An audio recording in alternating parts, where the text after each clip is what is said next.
दोस्तों, डीलो क्लासेस में मैं बरखा शर्मा आपका स्वागत करती हूँ। हम लोग बात कर रहे हैं सीआरपीसी के वन लाइनर्स की। तो सीआरपीसी के वन लाइनर्स की हमारी 1 क्लास कंप्लीट हो चुकी है और आज हम बात करेंगे चैप्टर 2 के बारे में, जो कि आता है 6 से लेके 25A तक।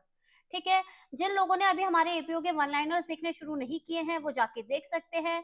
एपीओ के वन लाइनर्स में हम लोगों के चल रही है आईपीसी की सीरीज, जिसमें हमने आईपीसी के चैप्टर 1, चैप्टर 2, चैप्टर 3 और चैप्टर 4 कंप्लीट कर लिए हैं। साथ में हमारा सीआरपीसी का वन लाइनर चल रहा है, जिसमें हम चैप्टर 1 कंप्लीट करके आ चुके हैं। साथ ही अगर आप जुडिशरी की प्रिपरेशन कर रहे हैं, जैसे कि छत्तीसगढ़ की वैकेंसी आ चुकी है, तो बीएनएस और बीएनएसएस इनके भी लेक्चर अवेलेबल है, जिसमें हमने बीएनएस के कर लिए हैं पूरा कंप्लीट सिलेबस हमने बीएनएस का कर लिया है और बीएनएस के कंप्लीट हो चुके हैं हमारे चैप्टर 1 से लेके 25A तक। ये सारा यूट्यूब पे आपको मैटर अवेलेबल मिल जाएगा। और जो लोग चाहते हैं कि भाई हम कुछ वीडियोस देखें, आईपीसी के भी कुछ लेक्चर्स अवेलेबल हैं, माइनर लॉ के लेक्चर्स अवेलेबल हैं, आप चाहे तो जाके देख सकते हैं। साथ में अगर आपको चाहिए कि हमको इनकी पीडीएफ भी चाहिए, तो आप डीलो क्लासेस की जो ऐप है वो डाउनलोड कर सकते हैं। डीलो क्लासेस की ऐप पर आपको इनकी पीडीएफ मिल जाएंगी। ठीक है, तो ये तो बात हुई कि कौन सी चीज आपको कहाँ से मिलेगी। साथ ही हमारा डीलो क्लासेस का टेलीग्राम चैनल है, वहां पे भी आप हमसे जुड़ सकते हैं।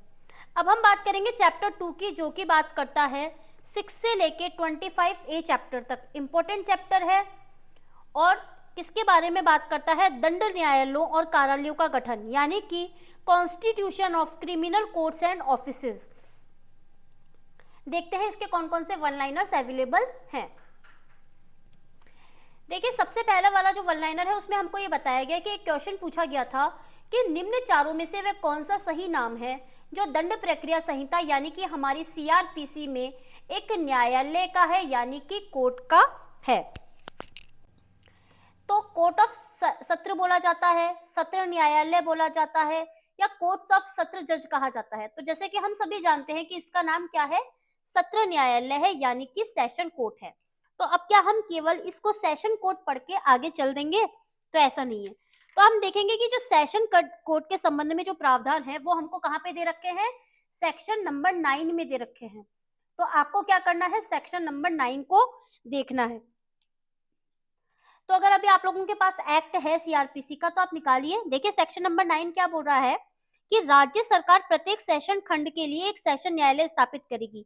यानी स्थापना किसके द्वारा की जाएगी, स्टेट गवर्नमेंट के द्वारा। सत्र न्यायालय की जो स्थापना की जाएगी वो स्टेट गवर्नमेंट के द्वारा की जाएगी। प्रत्येक सेशन न्यायालय में एक न्यायाधीश पीठासीन होगा जो उच्च न्यायालय के द्वारा नियुक्त किया जाएगा। यानी कि जो हाईकोर्ट होता है वो सेशन न्यायालय का जो पीठासीन अधिकारी होता है, प्रिजाइडिंग ऑफिसर होता है, उसको क्या करता है, अपॉइंट करता है।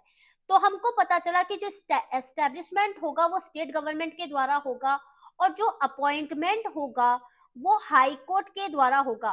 ठीक है, इंपॉर्टेंट पार्ट है हमारे लिए कि भाई स्टेट गवर्नमेंट जो होगी वो इसको स्टैब्लिश करेगी और अपॉइंटमेंट जो करेगा वो हाई कोर्ट करेगा। हाई कोर्ट क्या कर सकता है, साथ ही में अपर सेशन न्यायाधीशों और सहायक सेशन न्यायाधीशों की भी स्थापना कर सकता है सेशन कोर्ट में जुरिस्डिक्शन का यूज करने के लिए। 4 नंबर का पॉइंट क्या बोल रहा है, उच्च न्यायालय द्वारा एक सेशन खंड के न्यायाधीश को दूसरे खंड के अपर सेशन न्यायाधीशों को भी नियुक्त किया जा सकता है।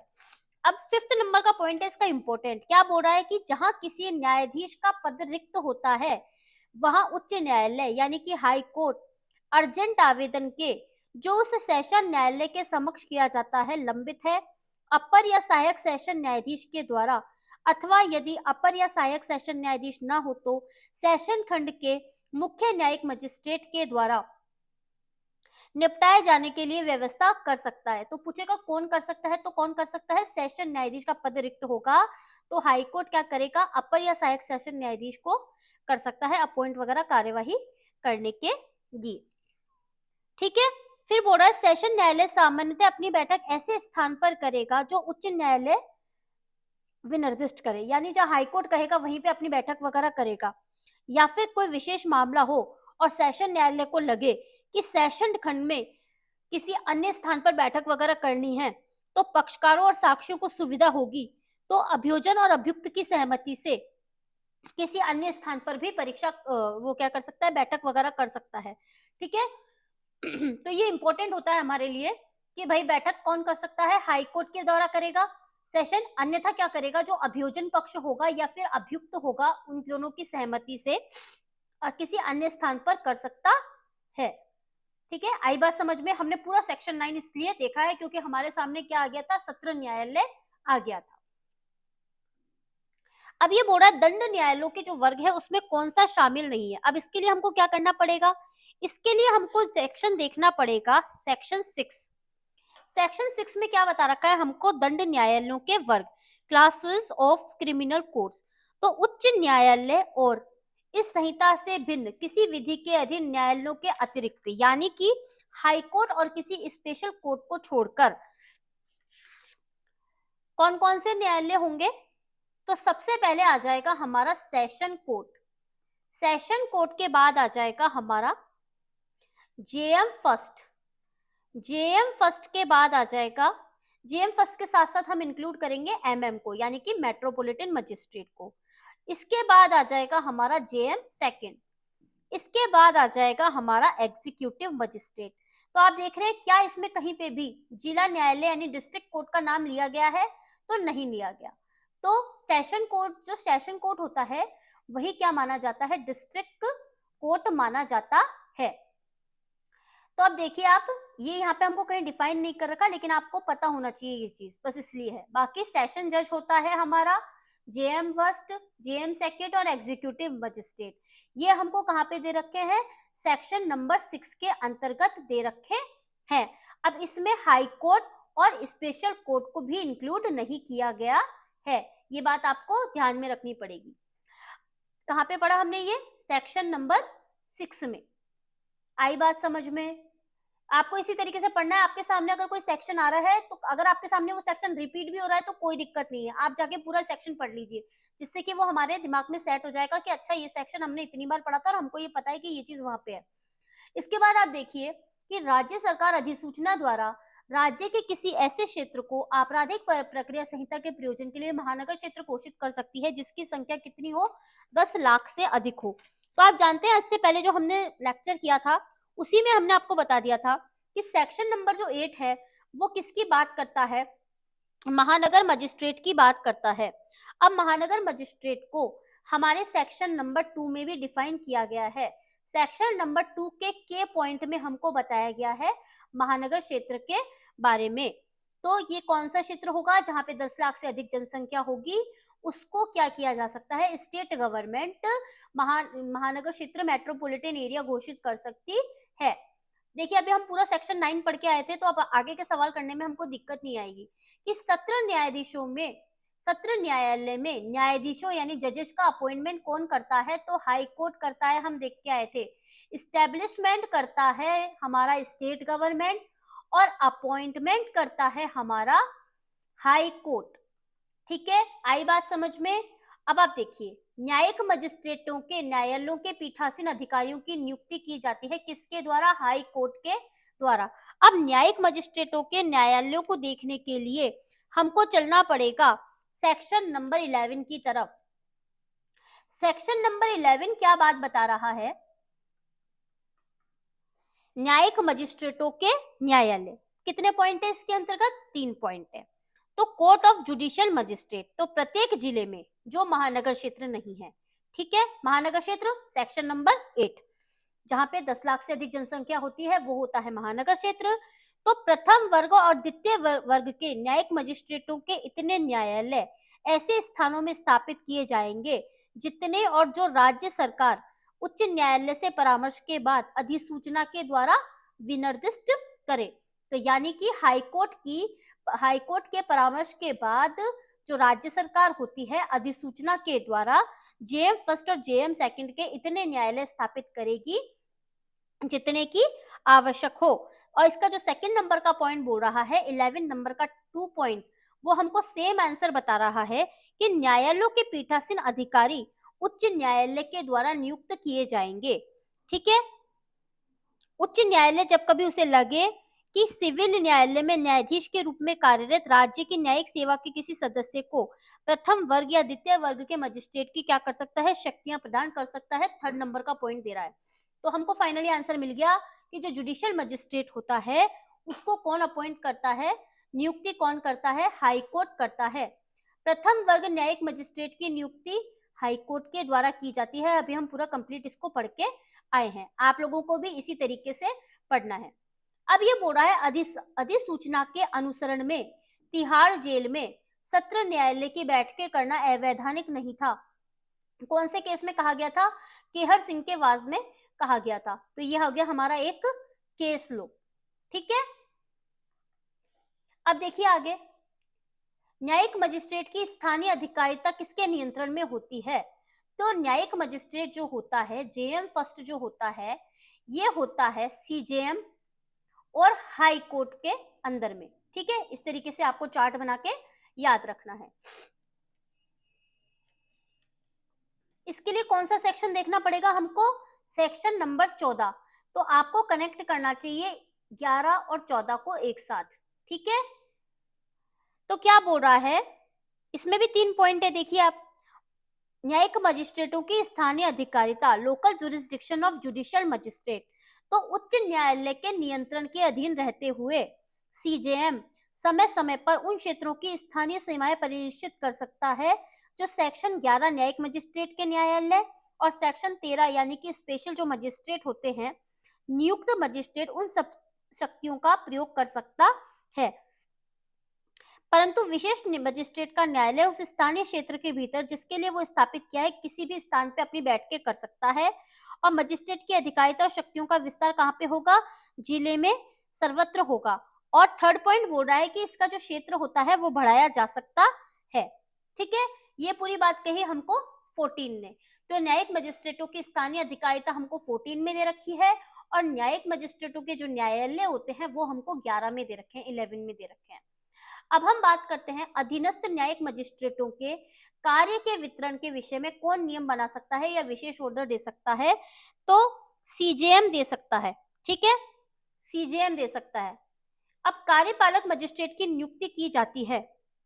कार्यपालक मजिस्ट्रेट के लिए कहां पे आना पड़ेगा हमको? कार्यपालक मजिस्ट्रेट के लिए हमको आना पड़ेगा पीछे। पीछे मतलब लास्ट के जो सेक्शंस आते हैं वो हमको बताते हैं कि भाई कार्यपालक मजिस्ट्रेट क्या होगा। 20 और 21 की तरफ आ जाइए आप। 20 बोलता है हमको एग्जीक्यूटिव मजिस्ट्रेट के बारे में। तो अपॉइंटमेंट किसके द्वारा किया जाता है? स्टेट गवर्नमेंट के द्वारा, यानी कि राज्य सरकार करती है कार्यपालक मजिस्ट्रेट यानी कि एग्जीक्यूटिव मजिस्ट्रेट का अपॉइंटमेंट। तो जब हम सेक्शन 20 को देखते हैं तो इसमें निकल के आते हैं 5 पॉइंट। 5 पॉइंट आते हैं। तो सबसे पहला पॉइंट बोलता है कि राज्य सरकार प्रत्येक जिले और प्रत्येक महानगर क्षेत्र में यानी कि प्रत्येक डिस्ट्रिक्ट में और साथ ही एमएम में यानी कि महानगर क्षेत्र में उतने व्यक्तियों को जितने वो सही समझे कार्यपालक मजिस्ट्रेट यानी कि एग्जीक्यूटिव मजिस्ट्रेट अपॉइंट कर सकती है और उनमें से एक को जिला मजिस्ट्रेट यानी कि डिस्ट्रिक्ट मजिस्ट्रेट भी अपॉइंट कर सकती है। राज्य सरकार किसी कार्यपालक मजिस्ट्रेट को अपर जिला मजिस्ट्रेट एडीएम भी बना सकती है और जिला मजिस्ट्रेट की वो शक्तियां होंगी जो कि किसकी होती है? राज्य सरकार निर्दिष्ट करता है उसकी होती है, ठीक है। बेसिकली ये वाला पॉइंट है। बाकी के जो बाकी पॉइंट है 3, 4, 5 ये आप लोग देखेंगे, ठीक है। पूरे पॉइंट मैं ही बता दूंगी तो फिर ऐसे लगेगा कि एक रीडिंग करके मैं आपके सामने जा रही हूँ, तो आप लोग भी तो कुछ करेंगे ना। तो आप लोगों का ये है होमवर्क, क्या करना है? एग्जीक्यूटिव मजिस्ट्रेट के 5 पॉइंट का आपको एक चार्ट बनाना है, ठीक है। देखिए आपने हमारी क्लास में एक खास बात रहती है, ओनली बात किसकी की जाती है? क्लास की। नो बकवास ओनली क्लास, ये वाली बात चलती है अपने। नो बकवास ओनली क्लास, केवल पढ़ाई की बात होती है, तीसरी कोई बात नहीं होती। स्टार्टिंग में आके बता देते हैं कि भाई हमारे चैनल पे क्या क्या चीजें चल रही है, आप क्या चीजें हमारे से कहाँ से ले सकते हैं, ठीक है। इसके अलावा तीसरी कोई बात नहीं कि उसने ये कहा, कोई उसने किसी और चैनल की बात, फलाना की बात, हम कोई बात नहीं होती। केवल हम यहाँ पे क्या करने आए हैं? आप लोग हमारे चैनल पे पढ़ने आए हैं, पढ़िए, अपना रिवीजन कीजिए और अपना एग्जाम दीजिए, बस यही है। और आप लोगों का सिलेक्शन हो जाए तो हमको एक मैसेज कर दीजिएगा कि मैम आपके पढ़ाए हुए काम से हमारा सिलेक्शन हो गया है, आपके काम से हमको मदद मिली थी, तो उसके लिए फिर हमको क्या लगेगा, हमको भी अच्छा लगेगा। ठीक है, थोड़ी थोड़ी बात करते रहना चाहिए, नहीं तो लगातार रीडिंग करूंगी तो आपको लगेगा कि मैम बोर हो गए, उबासी आ रही है, नींद आ रही है। ठीक है, तो हमको ऐसा कुछ भी नहीं करना, हम पढ़ने आए हैं और हम केवल पढ़ेंगे। चलिए अब आ जाइए सेक्शन नंबर 24 की तरफ। भाई एपीपी का एग्जाम देंगे, हम एपीओ का एग्जाम देंगे तो हमको पता तो होना चाहिए लोक अभियोजक क्या होता है। तो सेक्शन नंबर देखना पड़ेगा हमको 24। तो सेक्शन नंबर 24 की उपधारा 1 में लोक अभियोजक शब्दों के बाद क्या जोड़ा गया है, तो इसमें बोला गया है एक या अतिरिक्त लोक अभियोजक। ये तो हो गया क्वेश्चन। अब हम सेक्शन नंबर 24 को देख लेते हैं एक बार, क्योंकि हमारे लिए है ये इंपॉर्टेंट, तो इसको एक बार थोड़ा सा डिटेल में देखना पड़ेगा। लंबा सेक्शन है, आराम से सुनिए, एक्ट रखिए अपने पास और नोट करते हुए चलिए। अगर आपको लगता है कि कुछ चीज नोट करने के तो नोट कर लीजिए। सबसे पहले देखिए कि प्रत्येक उच्च न्यायालय के लिए, यानी किसके लिए अपॉइंट किया जा रहा है, हाई कोर्ट के लिए सेंट्रल गवर्नमेंट या स्टेट गवर्नमेंट, कौन करेगा, सेंट्रल गवर्नमेंट और स्टेट गवर्नमेंट उच्च न्यायालय से परामर्श के बाद, यानी कि हाई कोर्ट से कंसर्ट के बाद, हाई कोर्ट से कंसर्ट के बाद केंद्रीय या राज्य सरकार की ओर से उच्च न्यायालय में किसी अभियोजन, अपील या अन्य कार्यवाही के लिए, यानी कि एनी प्रोसिक्यूशन, अपील और अदर प्रोसीडिंग के लिए एक लोक अभियोजक नियुक्त करेगी, यानी कि एक पीपी को और एक या अधिक अपर लोक अभियोजक को अपॉइंट कर सकती है, जिसको कि अब क्या बोला जाता है, एपीओ। ठीक है, इसका ही नाम बदल के एपीओ किया गया है। इसके बाद आता है कि सेंट्रल गवर्नमेंट किसी जिले या स्थानीय क्षेत्र में किसी मामले या किसी वर्ग के मामलों के संचालन के लिए एक या अधिक लोक अभियोजक नियुक्त कर सकती है। प्रत्येक जिले के लिए राज्य सरकार एक लोक अभियोजक नियुक्त करेगी और जिले के लिए एक या अधिक अपर लोक अभियोजक नियुक्त कर सकती है। परंतु एक जिले के लिए नियुक्त जो लोक अभियोजक होगा, अपर लोक अभियोजक, किसी अन्य जिले के लिए भी क्या किया जा सकता है, पीपी या एपीपी अपॉइंट किया जा सकता है। और डिस्ट्रिक्ट मजिस्ट्रेट सेशन कोर्ट के परामर्श से ऐसे व्यक्तियों के नामों का एक पैनल तैयार करेगी जो उसके राय में लोक अभियोजक या अपर लोक अभियोजक नियुक्त किए जाने के लिए योग्य है। ठीक है, फिर इसके बाद 5th नंबर का पॉइंट देखिए, कोई व्यक्ति राज्य सरकार द्वारा उस जिले के लिए लोक अभियोजक या अपर लोक नियोजक नियुक्त नहीं किया जाएगा जब तक कि उसका नाम उस पैनल में नहीं होगा। और पैनल की किसी बात के होते हुए भी जहाँ किसी राज्य में अभियोजन अधिकारियों का नियमित काडर है, वह राज्य सरकार ऐसे काडर गठित करने वाले व्यक्तियों में से ही लोक अभियोजक या अपर लोक अभियोजक नियुक्त कर सकती है। यानी कि जो पैनल में व्यक्ति होंगे उन्हीं में से क्या किया जा सकता है, लोक अभियोजक और अपर लोक नियोजक नियुक्त किए जा सकते हैं। 7वां पॉइंट बोल रहा है कि लोक अभियोजक या अपर लोक नियोजक अभियुक्त नियुक्त किए जाने का पात्र तभी होगा जब उसके पास कम से कम 7 वर्ष का पीपी मतलब अधिवक्ता के रूप में विधि व्यवसाय का, यानी कि वो एडवोकेट रहा हो। और स्पेशल पीपी बनने के लिए उसको 10 वर्ष का अनुभव होना चाहिए, 8 नंबर के पॉइंट में हमको बोल रहा है। ठीक है, आई बात समझ में। अब आप देखिए आगे, किसी जिले के लिए लोक अभियोजक नियुक्त करने के लिए कौन प्राधिकृत है, तो कौन है, राज्य सरकार अपॉइंट कर सकती है।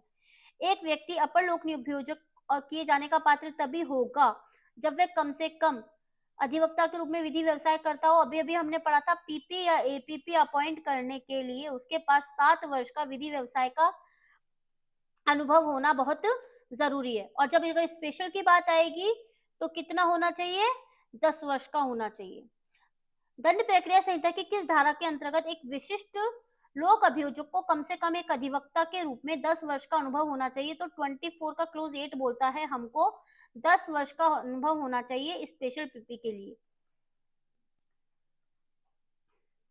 अब बात करें सहायक लोक अभियोजक की नियुक्ति।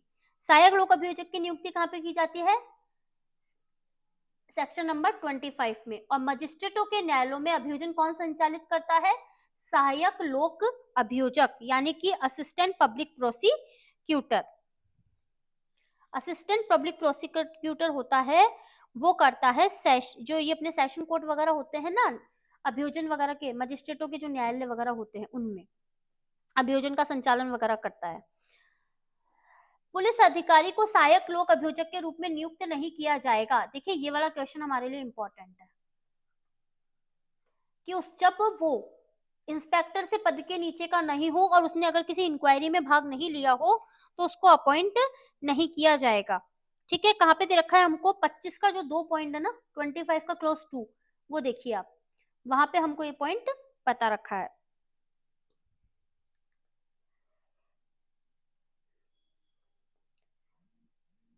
ये बता रहा है पुलिस अधिकारी जो होता है वो एपीपी नहीं होगा, लेकिन जो इसका 25 का क्लॉज 3 है वो हमको बोल रहा है कि भाई ये इसका अपवाद है।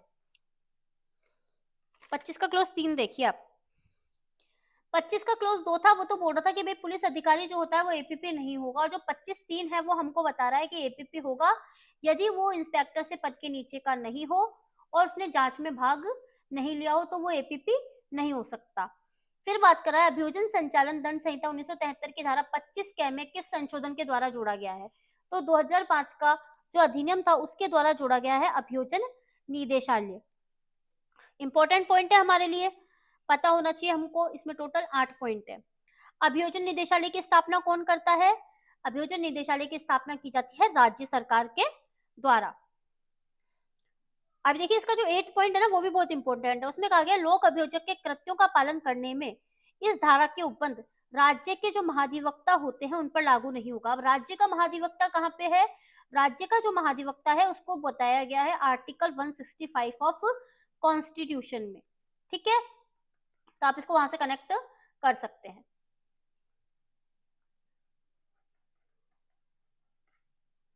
तो ये थे हमारे कुछ important one liners about chapter number 2।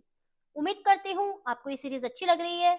आपको ये सीरीज अच्छी लग रही है, आपका इसके साथ अगर रिवीजन हो रहा है, मेरे द्वारा किया गया प्रयास आपको अच्छा लग रहा है, तो प्लीज आप इसको लाइक कीजिए, शेयर कीजिए और सब्सक्राइब कीजिए। ठीक है, बाकी मैंने डिटेल आपको बता दिया था टेलीग्राम से किस तरीके से जुड़ना है, पीडीएफ वगैरह कैसे लेनी है, तो डीलो क्लासेस की ऐप से आप पीडीएफ ले सकते हैं। मिलते हैं एक नए लेक्चर के साथ। Thank you so much.